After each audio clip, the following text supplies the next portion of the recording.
Go.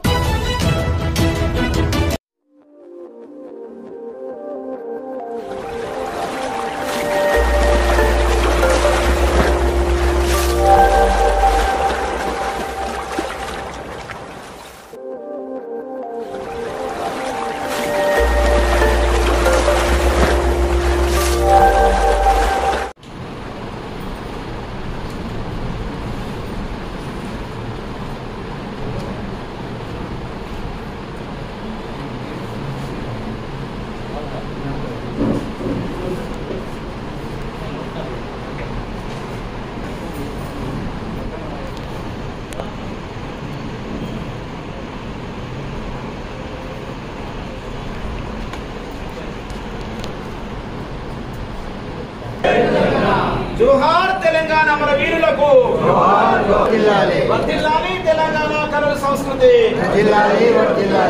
अमर रहे प्रजा गायकुडु गद्दरन्न अमर रहे प्रजा गायकुडु गद्दरन्न जोहार तेलंगाना मन वीरुलकु जोहार तेलंगाना मन वीरुलकु కొనసాగిద్దాం తెలంగాణ జై తెలంగాణ కరీంనగర్ జిల్లా శాఖ అధ్యక్షులు సివి కుమార్ గారు, అలాగే రాష్ట్ర ఉపాధ్యక్షురాలు తెలుగు రాష్ట్ర ఉపాధ్యక్షులు, వేదిక ముందు ఉన్నటువంటి పెద్దలు, తెలంగాణ రచయితల వేదిక పూర్వ అధ్యక్షులు, అఖిల భారత తెలంగాణ రచయితల వేదిక పూర్వ మనం ప్రదానం చేయడం జరుగుతూ ఉంది.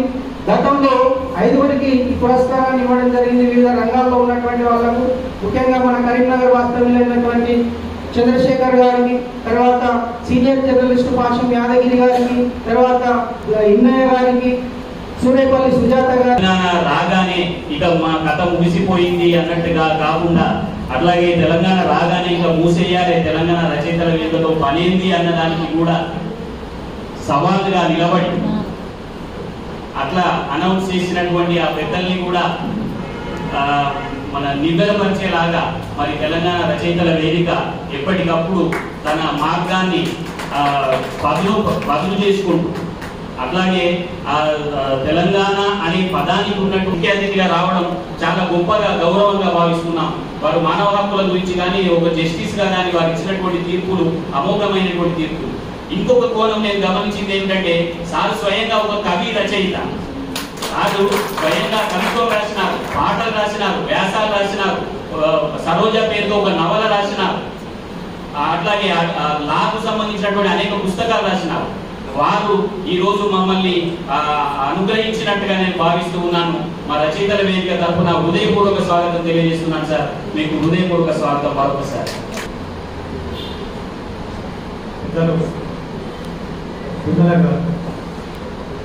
అదేవిధంగా వేదిక మీద ఉన్న పెద్దలు, వేదిక ఉన్నటువంటి భాస్కర్ సార్ తదితర పెద్దలు అందరికీ కూడా సాయంకాలం కూడా మిత్రుల అని చెప్తుంది. అంటే అసత్యం నుంచి సత్యం వైపు నడవాలి, చీకటి నుంచి మన వెలుగులోకి నడవాలి. ఈ పరంపర, ఈ ప్రయాణం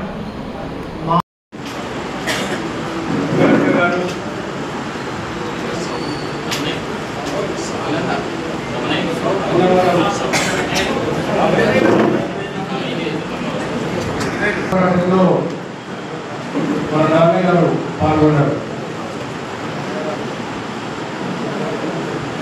వాళ్ళ అమ్మ భూస్వామి వ్యతిరేకంగా మన భూములు లాక్కుంటే దానికి వ్యతిరేకంగా ఆమె ధైర్యంగా పోరాటాన్ని మొదలుపెట్టి దాదాపు 25 కిలోమీటర్ల దూరం కాలినడకగా వెళ్ళి ఆమె ఆ రోజు గొర్రెల దౌర్జన్యానికి వ్యతిరేకంగా పోరాటం ప్రారంభం చేసేది. ఉద్యమాలను చూసినటువంటి కుటుంబం, ఉద్యమాలను పెంచి పోషించినటువంటి కుటుంబం, ఉద్యమకారులకు అన్నం పెట్టిన కుటుంబం, ఉద్యమకారుల కోసం వాళ్ళ నాన్నగారు ఎన్నో సంవత్సరాలు ఈ దేశం కోసం, తెలంగాణ కోసం, తెలంగాణ రైతు కూలీల కోసం, ఇక్కడ పేదల యొక్క హక్కుల కోసం ఆయన పోరాటం చేసి జైల్లో ప్రవేశించినట్టు కూతుల పెళ్లితో సందర్భంగా కూడా పిరోజు రావాల్సి వచ్చినట్టు తప్పించి ఆ టైంలో కూడా జైల్లో ఉన్నటువంటి విషయం మనం తర్వాత చూసినటువంటి అటువంటి త్యాగాల కుటుంబాల నుంచి వచ్చినటువంటి అరుణక్క మరి వేరే మాట పట్టలేదు, వేరే విధంగా ఆలోచించాలి. మరొక కుటుంబం ఏదైతే వారు కూడా విప్లవాన్ని కోరుకున్నారో, సమాజంలో గొప్ప మార్పులు కోరుకున్నారో అలాంటి కుటుంబంతో ఒక సమాజాన్ని ఏర్పాటు చేసుకొని ఇద్దరు కూడా భార్యాభర్తలు ఇద్దరు కూడా ఒక మంచి సమాజం కోసం, ఒక నూతన సమాజం కోసం, ఒక గొప్ప సమాజం కోసం జీవితాంతం పోరాడుతూ ఇప్పటికీ పోరాడుతున్నటువంటి వారు వారికి హృదయపూర్వక అభినందనలు తెలియజేస్తూ మరి ఈ పురస్కారాన్ని అందుకున్న సందర్భంగా కూడా వారిని నేను హృదయపూర్వక అభినందిస్తున్నాను. అంటే సమాజం మనం కొన్ని విషయాలు అర్థం చేసుకోవాల్సిన అవసరం ఉంది. చాలా పెద్ద ప్రొఫెసర్ జయశంకర్ గారు మనం తెలుసుకుంటున్నాము. గద్దాలు ఏం కోరుకున్నాడు? విమలక్క గారు ఎలాంటి సమాజాన్ని కోరుకున్నారు? వాళ్ళ నాన్నగారు ఎలాంటి సమాజాన్ని కోరుకున్నారు? వాళ్ళు ఏ కళలు అనుకున్నారు? ఏమి కావాలని కోరుతున్నారు? ఈరోజు తెలంగాణ ప్రజలు ముఖ్యంగా మనం తెలుసుకోవాల్సిన అవసరం ఉంది. గౌచర్య అనేది సమాజాన్ని కోరుతున్నారు. ఒకప్పుడు భూస్వాముల రాజ్యంలో గట్టి చాకరీ ఉండేది. భూముల మీద సర్వాధికారాలు జమీందారులు జాగీర్దారులే ఉండేవి. అలాంటి పరిస్థితుల్లో ఆ గట్టి చాకరీ వ్యతిరేకంగా, భూస్వామ దౌర్జన్యాల వ్యతిరేకంగా ఉద్యమాలు జరిగినాయి. ఏంటి ఉద్యమాలు? కష్టపడుతున్నాం, శ్రమజీవికి ఫలితం రావాలా? 50 ఎకరాల భూమిలో ఇందాక చెప్పినట్టు బిడ్డల్ని వదిలేసి ఇంకెవరితో లేచిపోయినటువంటి పరిస్థితి సమాజంలో కనబడుతుంది. కాబట్టి ఈ విలువల విషయంలో కూడా మీ రచయితలు ఆలోచించి సమాజానికి ఎలాంటి విలువలున్న సమాజం రావాలి, మనకు ఎలాంటి ఒక మానవత్వం ఉన్న సమాజం రావాలి, మనకు ఒక మంచి ఎలా సమాజానికి మనం తీసుకొని రావాలా, అలాంటి రచనలు ఇలా చేయాల్సిన అవసరం ఉంది. అలాంటి కథలు మీరు రాయాల్సిన అవసరం ఉంది. అలాంటి కవితలు మీరు రాయాల్సిన అవసరం ఉంది. ఒక మార్పును కోరేటటువంటి సమాజం మనకు కావాల్సిన అవసరం ఉంది. కాబట్టి మీ యొక్క రచయితలకు ఒక విజ్ఞప్తి చేస్తూనే ఈ తెలంగాణ రచన సంఘాన్ని రచయితల వేదికను మరొకసారి నేను హృదయపూర్వక అభినందిస్తూ, మీరందరూ కూడా ఒక చాలా చక్కటి ప్రోగ్రాం చేస్తున్నారు. ఎందుకంటే తెలంగాణలో ప్రజల కోసం నిలబడే వాళ్ళని గుర్తిస్తున్నారు, ప్రజల కోసం ఆలోచించే వాళ్ళని గుర్తిస్తున్నారు, త్యాగాలు చేసే వాళ్ళని గుర్తిస్తున్నారు. బహుశా ఇలాంటి వేదిక నేను తెలంగాణలో మరొకటి చూడలేదు. ఒకటి ఉండొచ్చు కానీ, ఎందుకంటే ఒకసారి ఏం బాధ కలుగుతుందంటే ఇన్ని రోజులు ఇంత కష్టపడిన తర్వాత ఒకటి కూడా గుర్తింపు లేదు. ఒక్కొక్కసారి త్యాగాలు చేసిన వాళ్ళకు కూడా ఒకసారి నిరాశ నిస్పృహ. ఇంటి వరకు ఏం చేసినావు ఇంతకాలం, ఏం సాధించినావు నువ్వు, ఏం సంపాదించినావు నువ్వు అనే ప్రశ్నలు మనకు వస్తాయి ఒక్కసారి.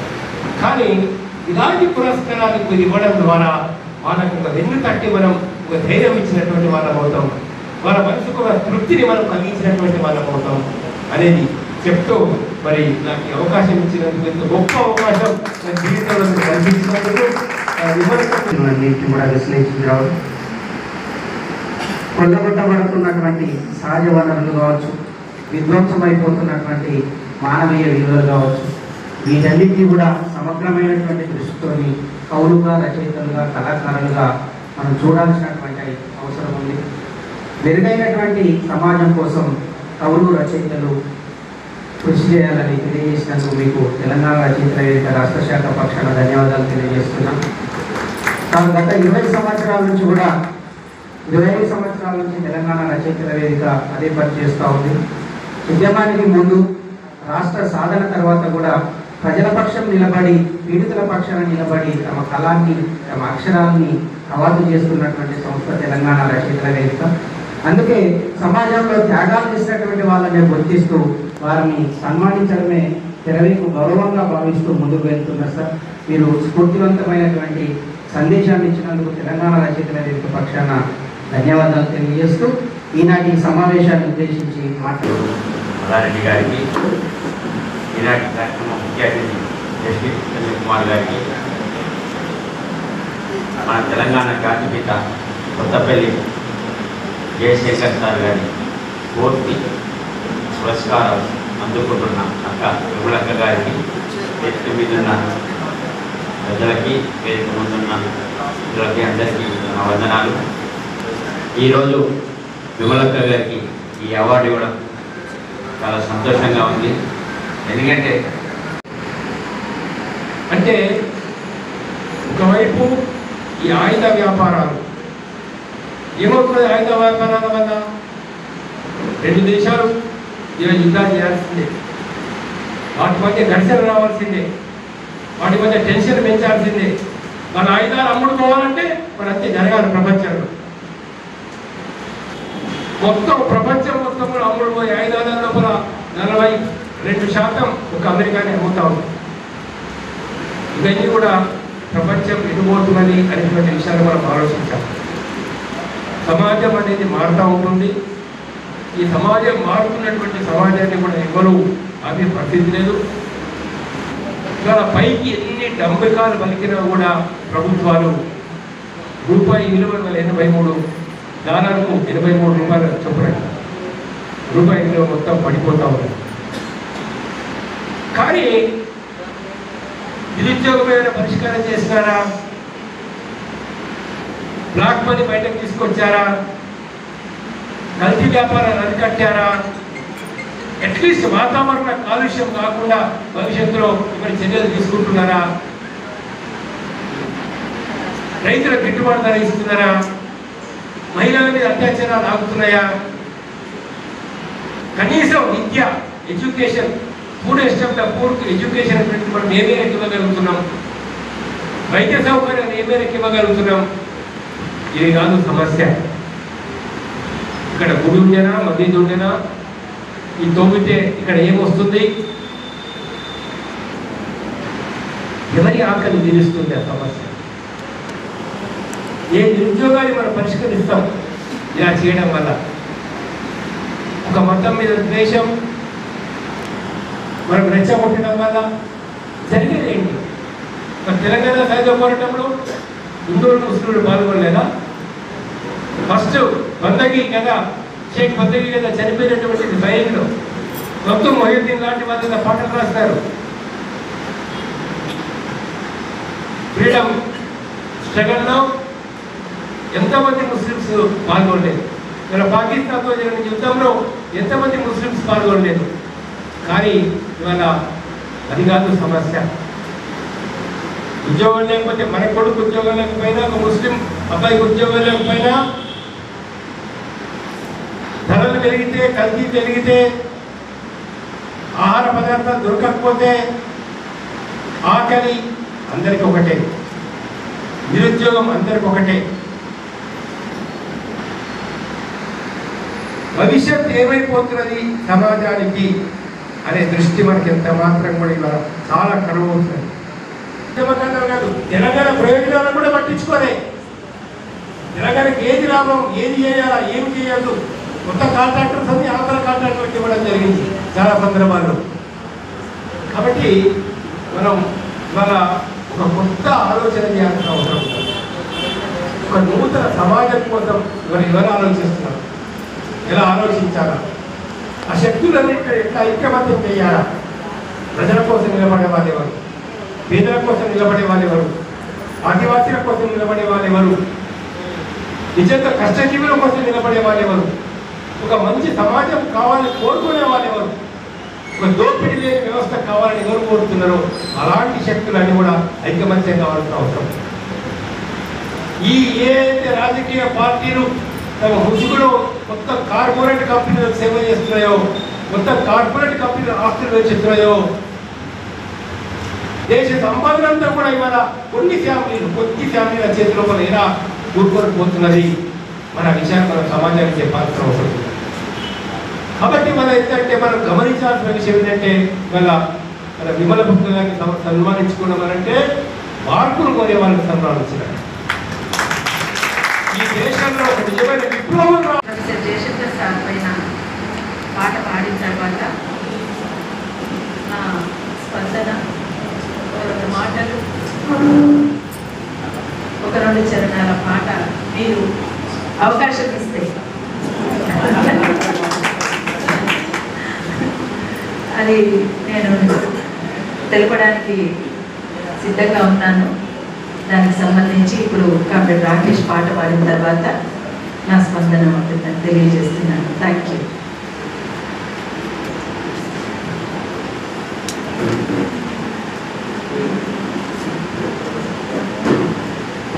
ఈ పాటను కామ్రేడ్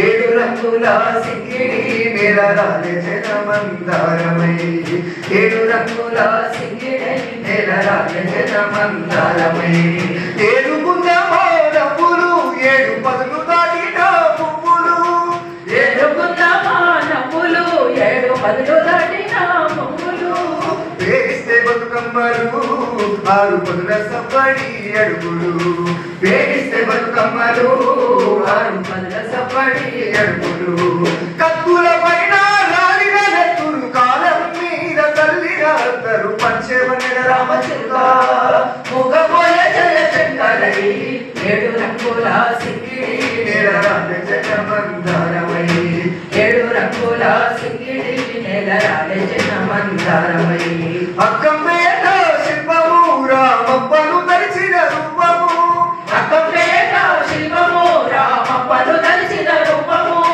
ఓరుగల్లు జన సంద్రము పేరులో పేరిని నృత్యము, ఓరుగల్లు జన సంద్రము పేరులో పేరిని నృత్యము, నీను వెట్టున పూసిన జ్ఞానము తను అంతయు తెలంగాణము పంచవన్య రామచిలుక ముంగబోయ జయశంకరై, ఏడు రంగుల సింగిడి నెలరాలే జనమందారమై, ఏడు రంగుల సింగిడి నెలరాలే జనమందారమై, వాడి పంతులు పాడమా పడుకుల జీవిత గమనమా, అడి పంతులు పాఠమా పడుకుల జీవిత గమనమా, కాలికి బలపం గడుతూ వెలిగిన అక్షర దీపమా, వారికి బలపం కడుతూ వెలిగిన అక్షర రూపమా, గుట్టుగా బొట్టుడ కుక్కిన రుద్రుడు గుండెల్లో పొలిసిన ఎన్నెల కప్పులు పంచవన్న రామచిలుక మూగబోయ జయశంకరై, ఏడు రంగుల సింగిడి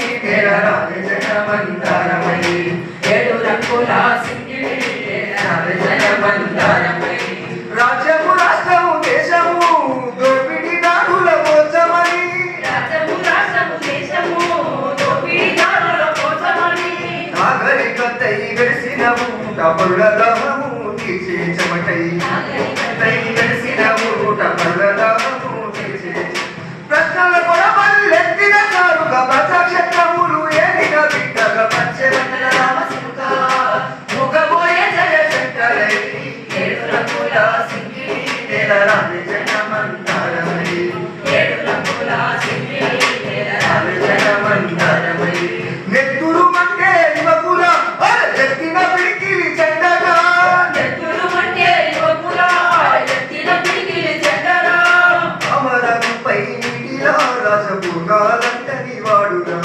రామరాజుపై నీటిలా రాజభోగాలంటని వాడురా, 3 తరాల ఉద్యమ భారతి జరగని స్వయం పాలన సారథి పంచవన్నెల రామచిలుక మూగబోయ జయశంకరై, వారికి ఆత్మీయ అతిథులు అన్నవరం దేవేందర్ గారికి, గాజోజు నాగభూషణం గారికి, ఊర్ల వెంకటేశ్వర్ల గారికి, తోట నిర్మల గారికి, అన్నవరం దేవేందర్ గారి పేరు కంటే ముందు నేను అట్లనే ఈ వేదిక మీద ఈ మధ్యనే కామెడీ గద్దరన్న అవార్డు అందుకున్నటువంటి పొన్నం రవిచంద్రన్న గారికి, ఇంకా ఇక్కడ నలిమిల భాస్కర్ అన్న గారు, నా ఉద్యమ సహచరులు పెద్దలు చాలా మంది ఉన్నారు ఇక్కడ.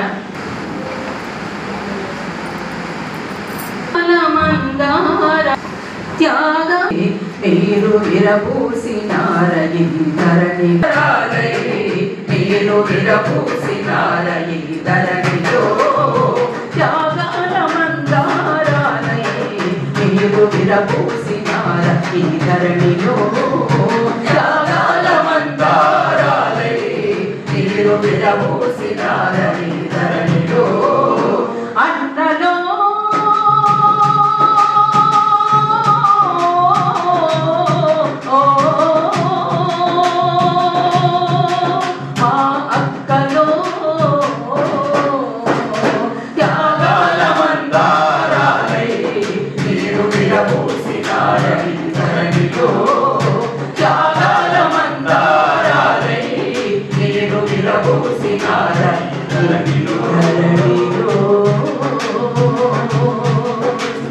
జోహార్ అమర వీరులకు.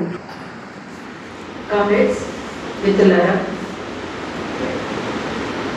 ఈరోజు తెలంగాణ రచయితల వేదిక ఒక అవార్డును ప్రకటిస్తుంది. ఈ అవార్డును మీకు ఇవ్వాలనుకుంటున్నామని నాగభూషణం అన్న గారు నాకు ఫోన్ చేసి మాట్లాడినప్పుడు వాస్తవంగా ఈ సంవత్సరం నేను ఏ అవార్డు కూడా లేదు. ఎందుకనంటే ఆపరేషన్ కగార్ పేరుతో అడవిని, ఆదివాసులను, మనతోటి పనిచేస్తున్నటువంటి మిత్రులను ఒక మానవ హననం చేస్తున్నటువంటి సందర్భాన తీసుకోకూడదని అనుకున్నాను. కానీ ఇది తెలంగాణ రచయితల వేదిక కనుక తీసుకోవాలని నిర్ణయించుకొని ఇక్కడికి నేను రావడం జరిగింది. ఎందుకని అంటే ఒక భావజాలం ఉండకూడదని అనుకుంటున్నటువంటి నేపథ్యంలో ఈ భావజాలాన్ని బతికించాలని చూస్తున్నటువంటి మిత్రులు అందిస్తున్నదాన్ని ఎందుకు తీసుకోకూడదు అని ఆలోచించుకొని నిర్ణయం తీసుకున్నాను. ఈరోజు ఒకరి జననం, ఇద్దరి మరణం. ఒకరు ప్రొఫెసర్ జయశంకర్ సార్ జయంతి, ఇంకొకటి ఈరోజు కామ్రేడ్ గద్దరన్న అమరత్వం పొందినటువంటి రోజు. అట్లనే రేపు జహీరుద్దీన్ ఖాన్ మరణించినటువంటి రోజు కూడా. హక్కుల కోసం తాపత్రయపడినటువంటి వ్యక్తి జహీరుద్దీన్ అలీ ఖాన్. వీళ్ళ ముగ్గురికి వినమ్రంగా అరుణోదయ సాంస్కృతిక సమాఖ్య తరఫున, వారికే కాదు భారత విప్లవోద్యమంలో అసువులు బాసిన అమరవీరులందరికీ కూడా అరుణోదయ సాంస్కృతిక సమాఖ్య తరఫున విప్లవ జోహార్లు తెలియజేస్తున్నాను. మిత్రులారా, ఇందులో నాది 3వ పురస్కారం. ఒకటి పొన్నం సత్యగౌడ్ గారి పురస్కారం, రెండవది బొవేరా గారి పురస్కారం. ఇది తెలంగాణ రచయితల వేదిక నుంచి ప్రొఫెసర్ జయశంకర్ గారి పురస్కారం. 3 అవార్డులు నేను ఈ వేదిక మీద ఇదే హాల్లో అందుకున్నాను. అందులోనూ ఈరోజు గౌరవనీయులు జస్టిస్ చంద్రకుమార్ గారి చేతుల మీదుగా అందుకోవడం నిజంగా నేను చాలా గర్వంగా ఫీల్ అవుతున్నాను సార్.